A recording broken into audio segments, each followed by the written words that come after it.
እግዚአብሔር ለሆነው አዲስ ነገር ተስማሚ ካልሆነ አሮጌ ተራፊም ጋር ተጣብቀን እንቆያለን። ነገር ግን እግዚአብሔር ብዙ ጊዜ እንድንለወጥ አስቸጋሪ ሁኔታ ውስጥ ያስገባናል።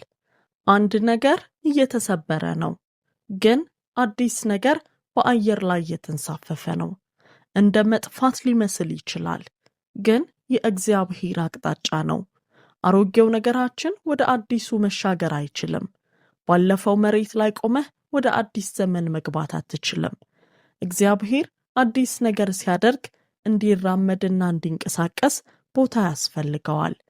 አንድ ጸሐፊ የመጨረሻውን ቃል ጽፎ ገጹን ሲያገላብጥ አስቡት። በዚያ ገጽ ላይ የተጻፈው ታሪክ እውነት ነው፣ ግን ቀጥሎ ምን እንደሚመጣ የሚወስነው ያ አይደለም።